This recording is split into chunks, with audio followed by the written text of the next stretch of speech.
And I'm going to start giving you alerts around the 40-minute mark. And then you'll have about 5 more minutes to close up. Do you want me to wait to share my screen or start? You can just share it now, unless you, Okay. Yeah, just to get it prepped. Yeah, sure.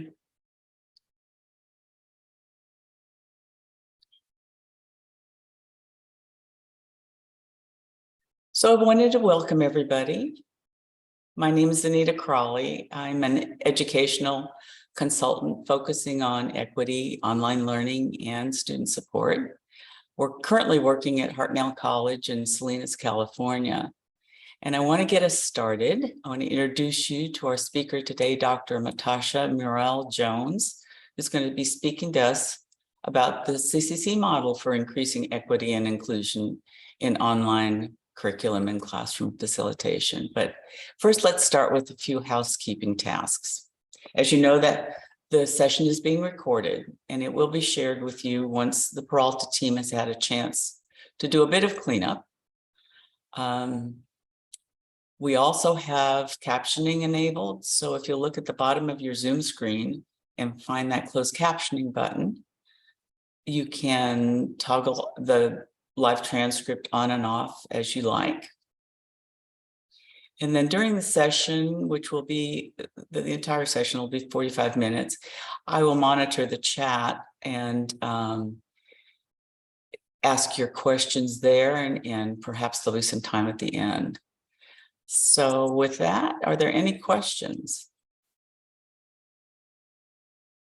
If not hearing any, I'll hand it over to Matasha. All right, thank you. Well, good morning, everyone. I just want to thank everyone for spending some time with me today and to share a little bit about myself. I'm currently a lead faculty for business at Herzing University, located in Wisconsin. I have been in the area of higher education for a little over 15 years now.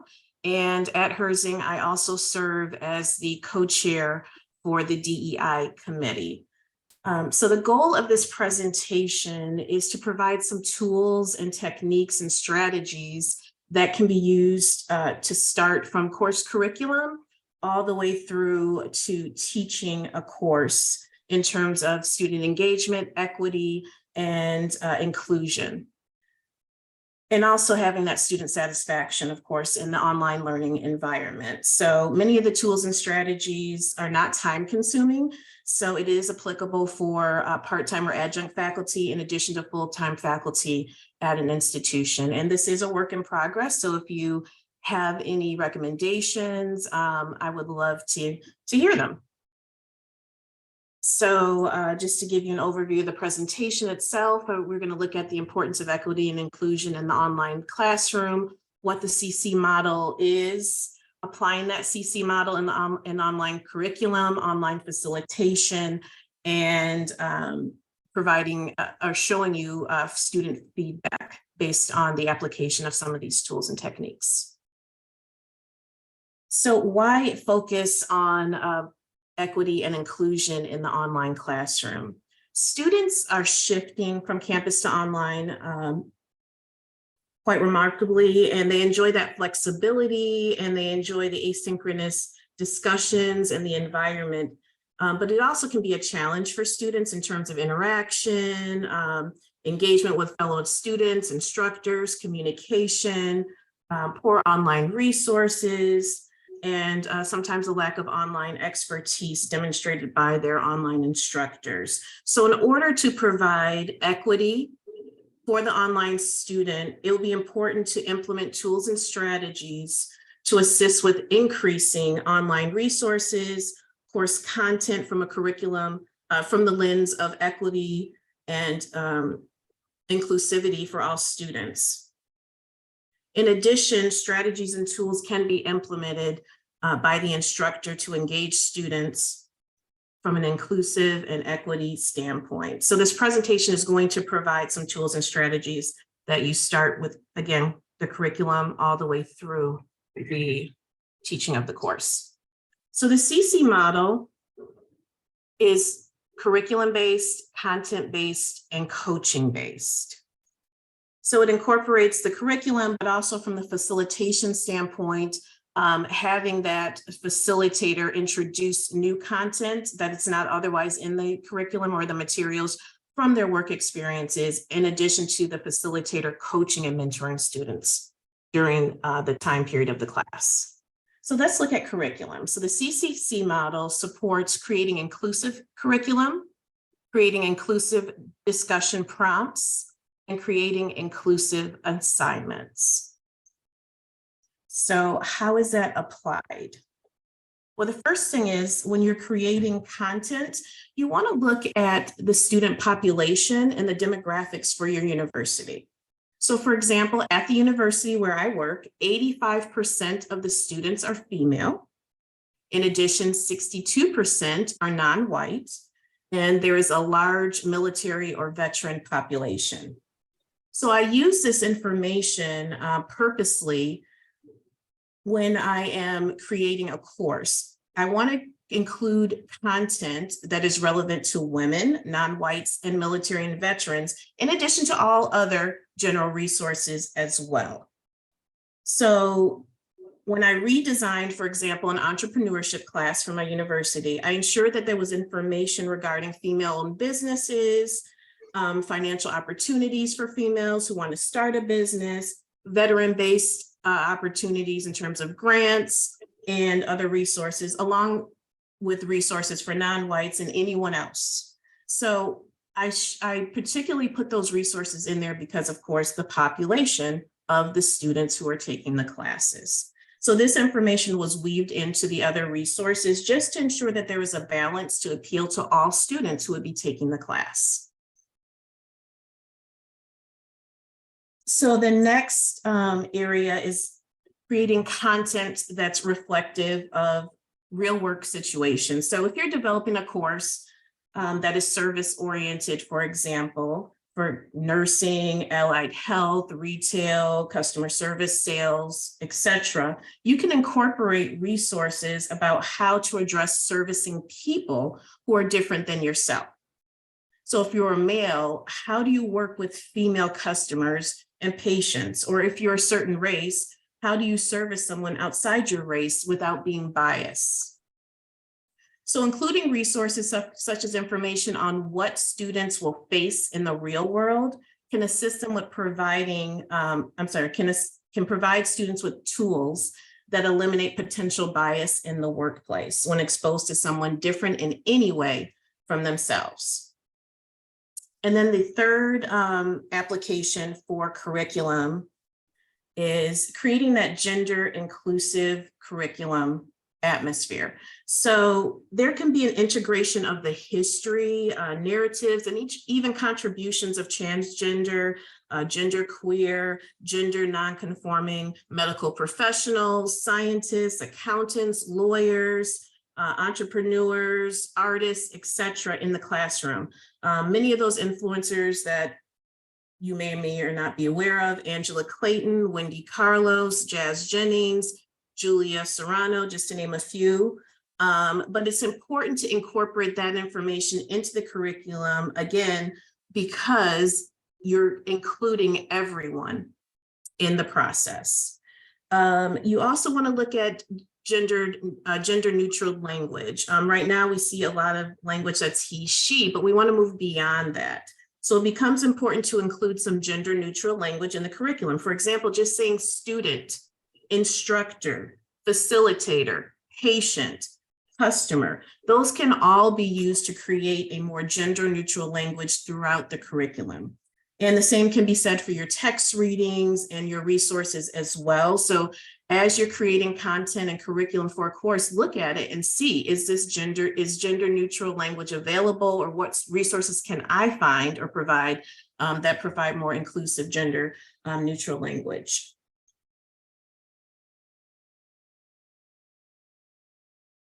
The fourth standpoint as it relates to curriculum is assessing options for your assessments and having options for inclusivity. So in an effort to ensure that the students that have different learning styles, for example, you want to include different assignment options for students who have different learning styles or have different preferences as to how they submit work. So in an introduction to business course that I facilitate, there's a mock interview assignment, and it's currently being used as a written assignment. You type out, I'm the interviewer, I type out this, and then the person who I'm interviewing, I type out their response, right? But when applying the CC model in this case, this same assignment can be provided with different options. Maybe a student would like to do a video mock interview option, or an audio, or combine it as having part of it as text and part of it as visual. So creating those options allow for more inclusivity in the curriculum process when you're creating curriculum. And the assessment may also provide students with, like I said, combining those different options. So providing a combination of video, audio, or graphics allows students who are visual learners, auditory learners, or even logical learners to demonstrate their understanding of a material in a way that aligns with their learning style. So this approach can be used with many assessments. So instead of solely providing one criteria for a paper or a presentation, just think of other options that are inclusive, that gives students the opportunity to share their strengths, share their knowledge from their strengths in terms of their learning style. So the fifth approach in terms of creating curriculum from the CC model is to incorporate inclusion in the discussions. So to increase engagement in the online discussions, you might want to use various discussion prompts and options. You want to help students in the course interact in a meaningful way. Darby and Lang reminds us that we first need to ensure that we create discussion topics that are discussable. Avoid those closed-ended questions, and some of us are doing this already, of course. And instead offer students a chance to debate, persuade, and share their experiences, maybe a case study, or engage more intensely with one another. So let me give you an example. You want to move from from an inclusive standpoint, you want to share with students options for how they respond to the discussion prompts, okay? So students can write a discussion prompt in a discussion forum, or maybe you can give them the option to upload an audio or video. Where I work, we currently use Canvas. Canvas has a wonderful option as an LMS to allow students to upload a video or upload an audio to respond to the discussion. You would have to check your LMS, but this allows students to record it directly into the discussion response. And it also allows them to be more creative in their approach. And again, if their learning style, there may be more auditory, this is a great opportunity for them to share that information clearly and concisely without having to write something out that could be more difficult for them. So that's just an option for students, again, as it relates to the discussions. And another option for more inclusivity would be for having scenario-based discussions that align to their career goals or align to the programs at your university. Currently, our university focuses on nursing, allied health, and business-related fields. So we can look at those different career fields when someone is taking a general course. So you may have students in one particular course from all different careers, right?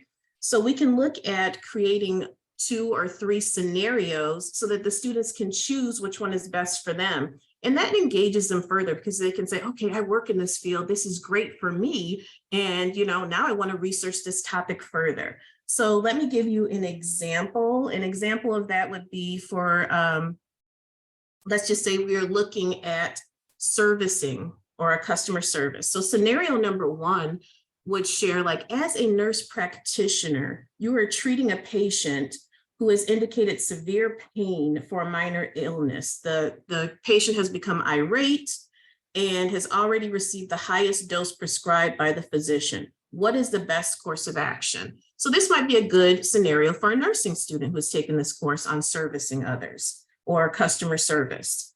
Scenario number 2, you may be a public health professional And you are tasked with understanding why nurses are prescribing patients with doses of medications that are higher than the prescription or the physician prescribed. What's the best course of action in addressing this issue? So these are real life scenarios for students that may be working in those fields that you can apply in the classroom. And then a third scenario, as a business professional, you are tasked with addressing a customer concern over a faulty product. The customer claims that the product is not working, but you and your team have received and used a product without any challenges. What is the best course of action and why? So you can see the topic is the same, which is about how you're dealing with a customer or a patient, but now you're putting it into the perspective of different real life career settings. So those are options that you can provide. And I just want to give you another inclusive technique from the discussion prompt perspective as well. And that would be looking at theory. How can you apply theory to different, the application of theory for differently? So for example, any philosopher that you look at, you may want to ask someone, we're in an economics class, how do you align this theory, not economic, to your parents' economic values?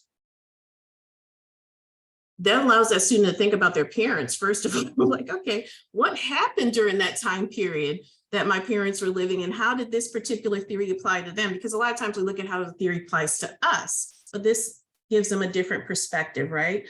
And then you may look at that same theory and say, what do you disagree with or agree with the most? So that's a second option for a student, and then the third option, which two of these philosophers would you most likely unfollow on social media, and why? So now we're giving a student, we're talking about philosophy, whatever it's economic philosophy, you know, any kind of theory of philosophy, but we're giving that student three different options to dive into that same topic, and something that hopefully they will enjoy and they will embrace it because it appeals more to them. Okay, if that makes sense. So these are some of the different applications of just providing options. And what you'll see is with the CCC model, it's really about what options can you provide to be more inclusive, and then that will increase student engagement in the classroom. And the final aspect as it relates to curriculum is applying this rubric, which is called the rubric for culturally responsive lessons and assignments. This is a rubric by Jean Aguilar Valdez. And the creator of any course can use this for any assignment or discussion to really evaluate it and look at the major content. So just from a different perspective of, does this particular content communicate ideas in one way? If so, we don't want that. To be inclusive, you want to take that content and communicate it in several ways, at least 2 to 3. So that's what this rubric is used for, to really have you take a look at the curriculum and the content that you're providing in the courses, and many online courses, not all universities, but many universities, they use a standard, course template. So we're just facilitating that. So in that course development process, we want to make sure that we're communicating things in various ways to reach our students and to be more inclusive. So and you can see it from it's even broken up it further into equity, looking at equity and decolonization, looking at social justice, and looking at higher order thinking, and saying to ourselves, when we look at that from the context of any class, how are these ideas communicated? And if they are communicated inclusively. So that is the information on curriculum. So the next part of the CCC model is content. So content, we did speak of content from a curriculum standpoint, but now I'm speaking of content from an instructor or facilitator perspective. Because many, like I said, for online courses, I'm going too fast, but for online courses in general, many of our facilitators are subject matter experts. So we're going to look at content from the subject matter experts, from inclusive student engagement and student assessment, clarification, and grading. Okay, so let's look at course facilitation. So the first thing or one of the main places where students communicate in the class is the discussions, right?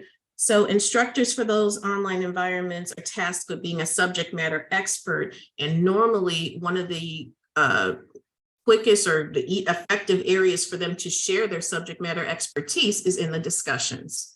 And you want to include those real world expertise and those experiences from your career. And you want to share scenarios, like I mentioned earlier, that may have occurred in your career. So what has actually occurred in your career that you can bring to that discussion? You may not have created that discussion, but you can bring a real world career scenario and you can ask the class, how would you have handled this? And then later on, you can share with them how it was actually handled. Was it handled properly, improperly? What's the best practice to handle this situation? So share some scenarios with the students from your real world experiences. And you can also recommend that students provide their opinions based on their personal experiences and support. I may not have mentioned that previously, but in terms of the demographics for the university where I work, the students on average are 35 years old. So at that age, they have a good amount of career experiences that they can share and with others, and they may have more in a certain topic than the instructor, who knows? So they can bring that real world experience and share scenarios as well, and it leads to more engagement. So the instructors can use the discussion for providing inclusive, friendly resources and information.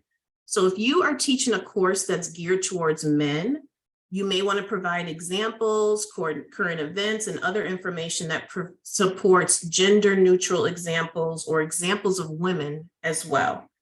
I mentioned before, the average age at my university is 35. That being the case, the resources in the course may not be age specific at this point, but I could share some age specific things. For example, scenarios that directly relate to people in their 30s. There may be a study that was conducted on resources for entrepreneurs age 30 or over that I can incorporate into a business class. Or for nurses, I might be able to find some support services for nurses entering the field at age 30 or later. So think of those resources and materials that, again, align to the student that's in front of you.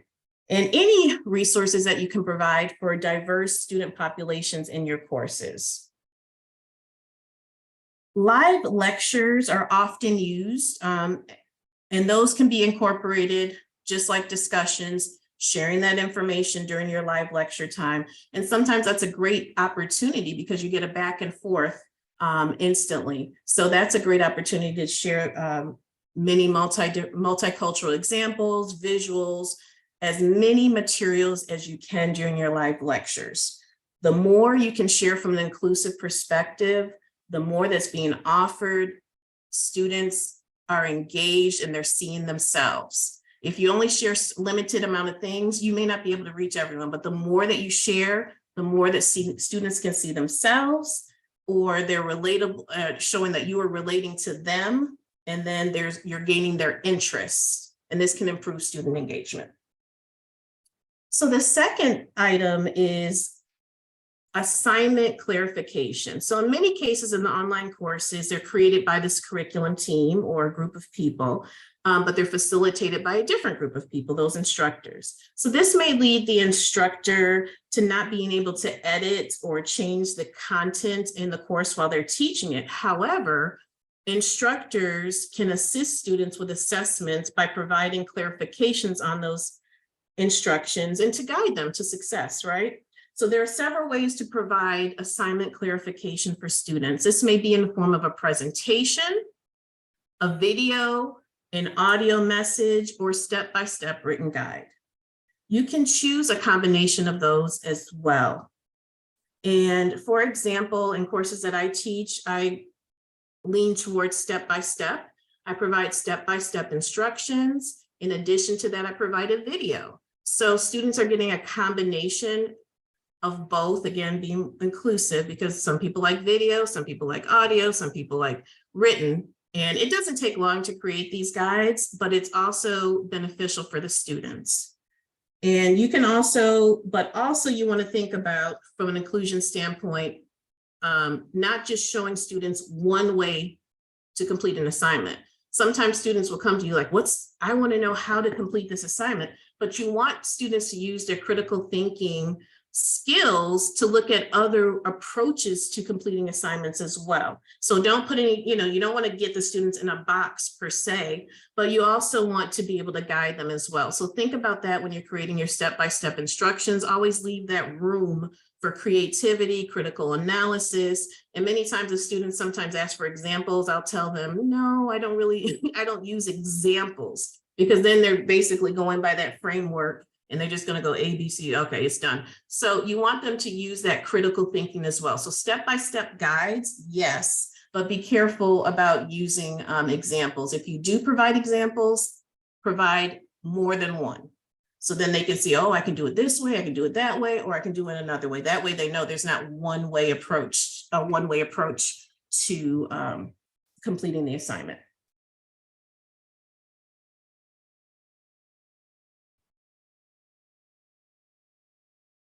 Okay, so the next area is inclusive grading of assessments.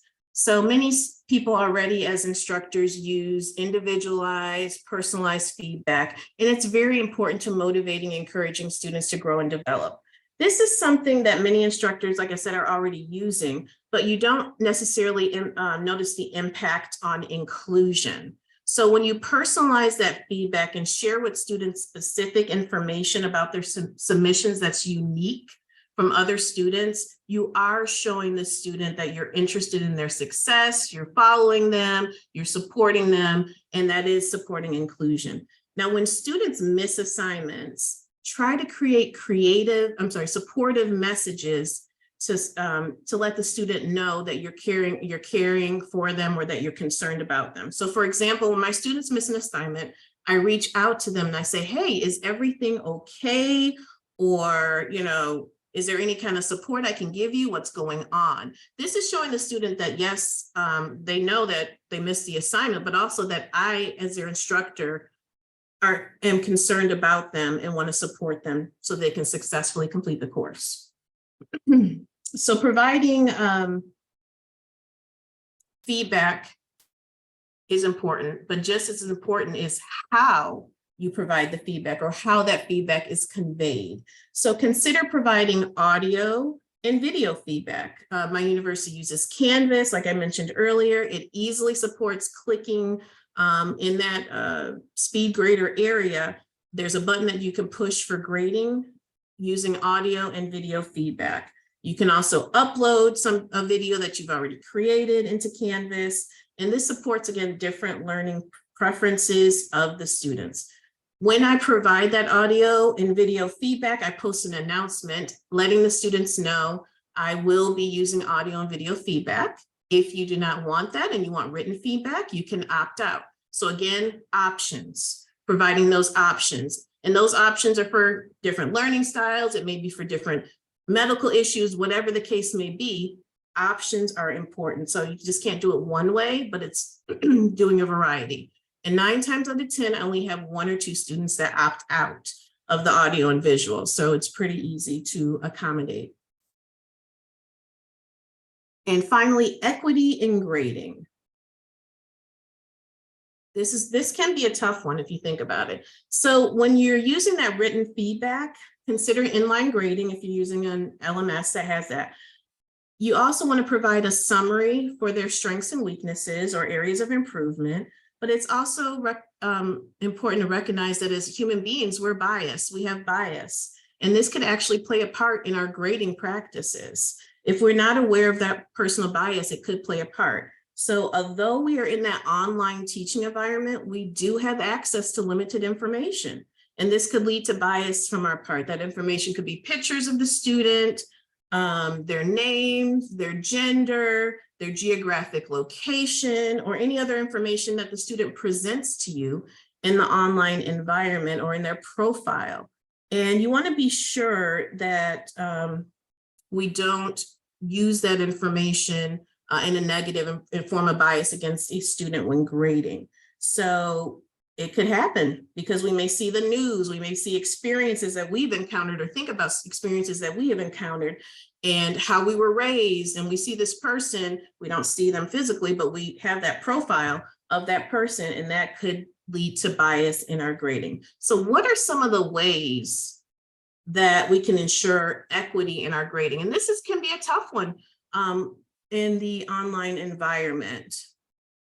And so the best approach that I've used, and I'm open to suggestions, of course, is just not looking at the name directly. The wonderful thing about Canvas is that on the left side, you can do all your grading, and then there's a little box on the right where you can write a little note to the student, and then you can just click and go to the next student. I don't even look or try not to look at the name of the student when I'm grading. So that's one approach that you can use, because again, you may have had an interaction with that student or something may have happened. You've talked to them on the phone. You develop a perception when you talk to someone on the phone, or they've written you an email. You develop a perception because they've written you an email. So now you're grading that paper. So you want to think about approaches that you can take to eliminate bias when you're grading, to make sure that student is getting the best possible effective feedback.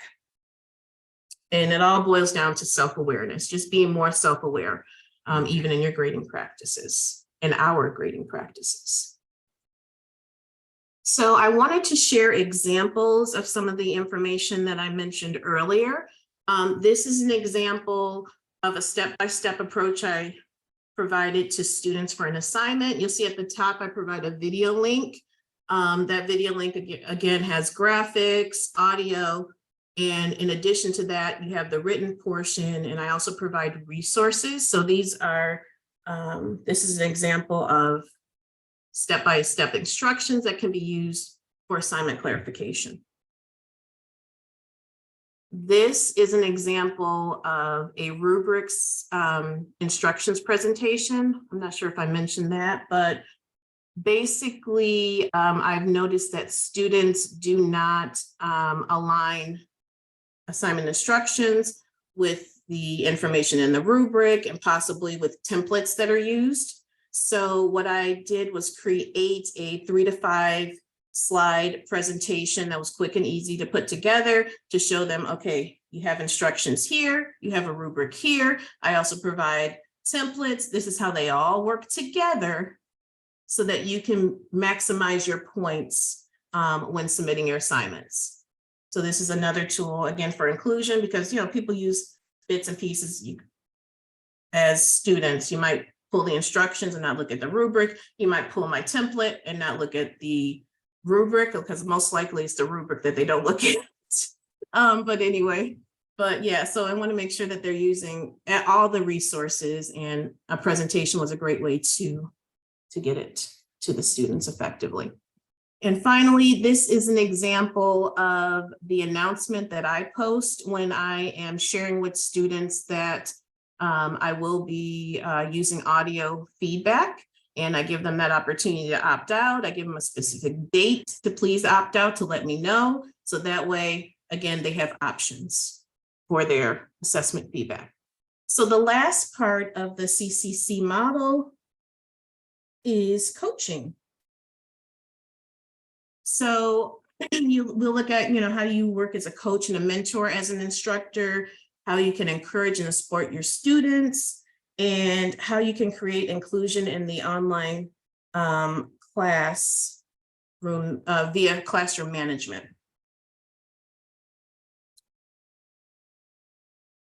So many students suffer from imposter syndrome, and they feel as though they do not belong in the college environment or the online learning environment in general. So you may want to poll your students with 3 or 4 questions to ask them to see where they are, because every time you teach a course, you have a different group of students. So you want to get to know that group of students. And so maybe some of the students feel as though they don't belong in school, or they're struggling with something. So I created a 3-question, very short survey about sense of belonging. I emailed that survey to the students, posted it into the announcements of the class. And when I found that students overall were struggling based on that survey, I provided some additional support resources that are available to students, because my university does offer some support resources for students in need. Say they're struggling with something health-wise or mental, or I don't know, just family issues, time management, anything. That way I've seen it from that survey and I'm sharing that with the whole class. Now, however, you may find out that no one is answering it, or no one wants support, or everyone says they're fine. Yay, I'm fine.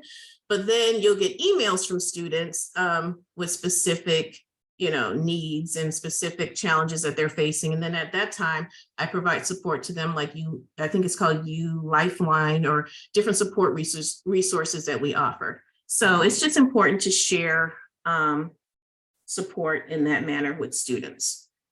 Connection opportunities. I mentioned earlier that that I use live lectures, and the live lectures are weekly for an hour for students.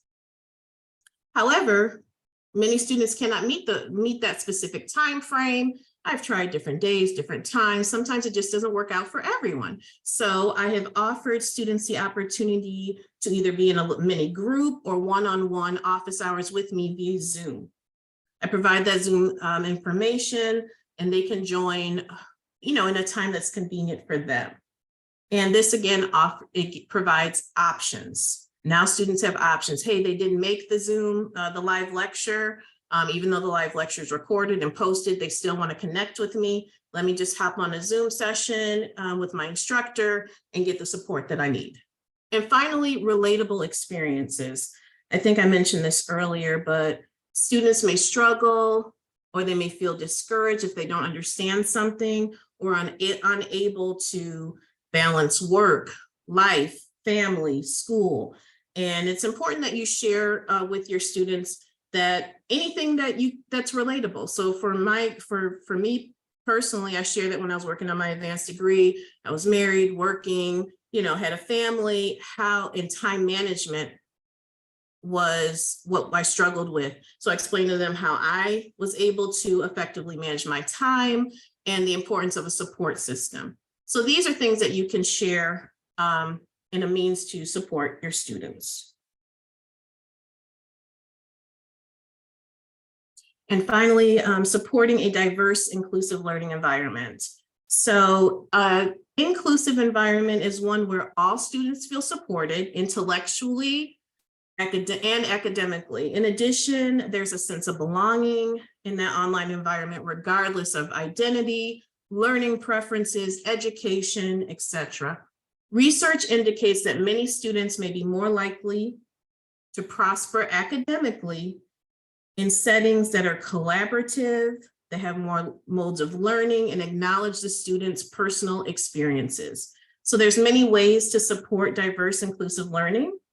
Some of the easiest approaches, just greeting the students, sending out a welcome email, welcoming them by text or phone. You can invite students to include their pronouns in their introductory discussions, and you can be a role model, by including your own pronouns in your LMS profile. Also, APA has now included the they pronoun and said that that's acceptable. So for example, you can say each student should complete their assignment by Sunday. So now that this is things that you can incorporate in the classroom and model that behavior by using non-gendered language. And as instructors, you provide those clear guidelines for equitable discussions in the online environment at the start of the course, establishing any ground rules, expectations, appropriate behavior. Expect emotional behavior when discussing controversial topics, but be sure to provide clear guidelines to mitigate disrespect and hostility. Instructors you maybe want to create a diversity or equity statement or a teaching philosophy to share with the students at the beginning of the course. Use it to welcome all students to the course and model inclusive, positive, open behavior. Or you can use a statement from your university or your department. So here are some final examples of tools that I've used that I just discussed, one being the optional Zoom. So this is just my announcement letting students know, hi, I'm available to meet with you individually or with other students if that's interesting to you or if that's of interest to you. This is the class poll on belongingness. So I asked them, number one, it says, I sometimes feel I do not belong in this class, college or university. The second question is, I'm afraid that I'm not really smart and one day everyone will figure it out. The third question is, all the things I achieve, I think are just because I was lucky, there was a mix-up, or the stars happened to align. So this is just trying to get a sense of how the students feel as they're entering the class. And this is a diversity statement example from the University of Iowa.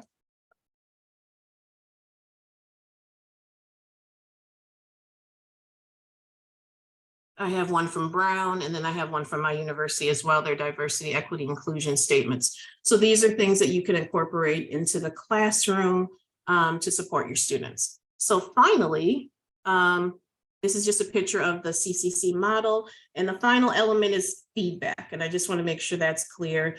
Continuous feedback is the final invisible C, I should say, is continuous feedback. So you get feedback from the instructor regarding the curriculum, from the students regarding the curriculum, from the students regarding the instructor, and it's all cyclical in nature. And we use that feedback again to create a more inclusive environment for the students. And finally, this is just feedback that I received from students applying some of these techniques. So these students were saying they were happy that I offered those optional Zoom sessions, and they wanted to take me up on my offer. This is feedback from students regarding that rubric instructions presentation that I talked about. They were happy that I sent that presentation to maximize points for their classroom assignments. This is feedback from my student regarding the creation of templates, that I create templates for the class and videos for the class. They were happy about that. And this is feedback from students regarding voice recordings for their assignment feedback. And this is feedback from students regarding, presentations, given the option for students to provide presentations instead of papers. The student was saying they've written paper after paper after paper, and they're so happy they had the option for a presentation. And finally, this is a student who was just excited about some of the assessment feedback that I gave them.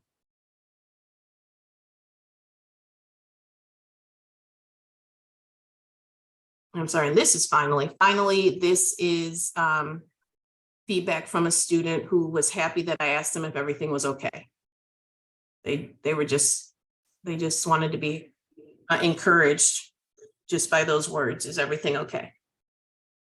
So in summary, we kind of went over why it's important to focus on equity, inclusion in the online environment. We looked at curriculum, instructor content, instructor coaching, and continuous feedback. I'm sorry, my time is up. And I finished. Thank you so much. Dr. Murrell Jones, this was amazing. There are going to be lots of questions. I want to ask you one specifically from the chat, and then after you answer that, I would love for you to address the time. Several of the comments were, how much time does this takes a lot of time. It's so important, but you have ways of becoming more efficient about delivering this kind of instruction.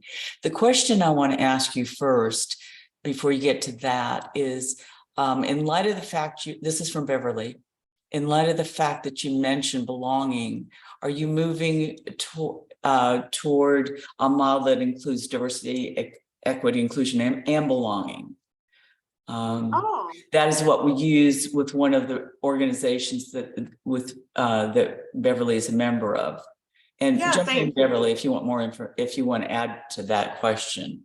No, I love that, what you're Yeah. saying. And yes, definitely. And like I said, I wanted feedback, and definitely adding belonging would be important to add to the model. So I appreciate that. Yes. And we're definitely looking at belonging from, I always say inclusive, but yeah, belonging is important to use as well. So thank you for that.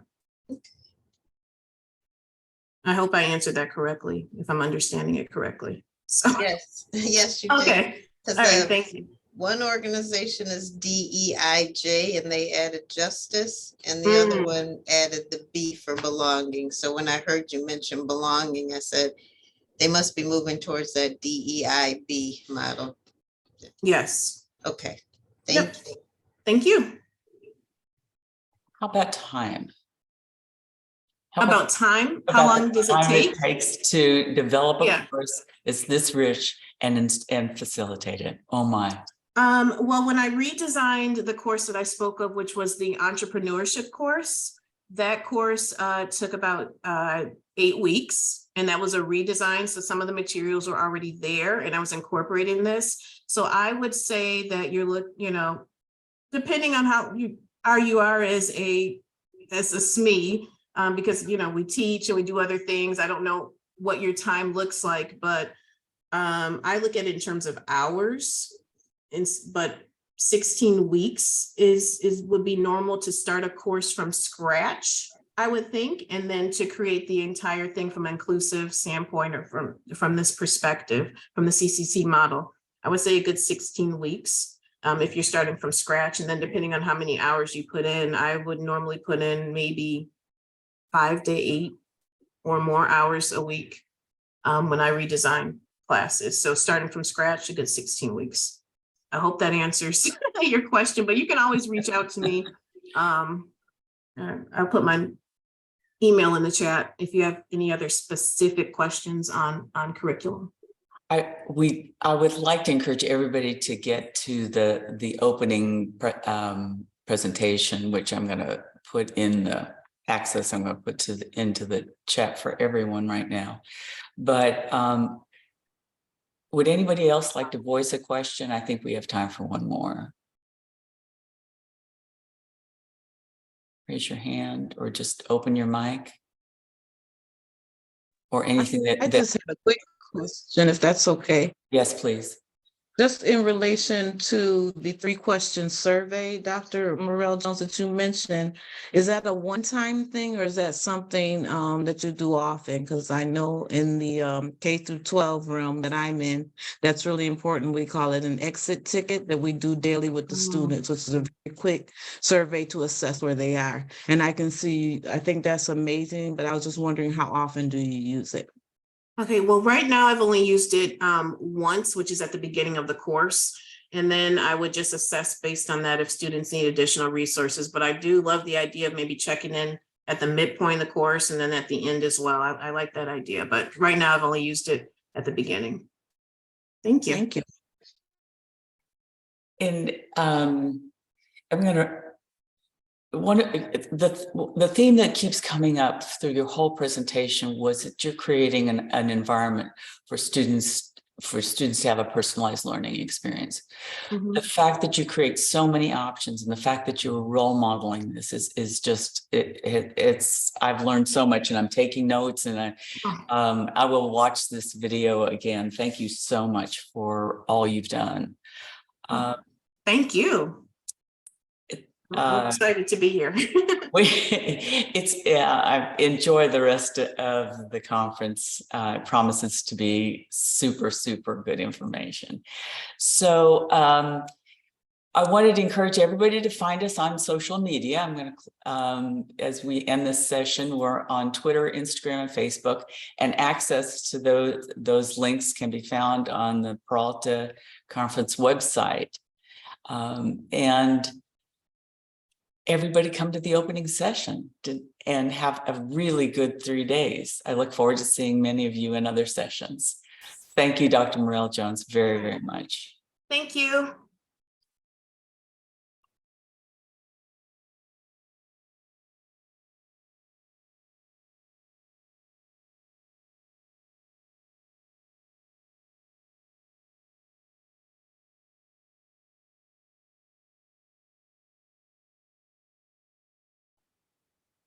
I'm just reading the comments.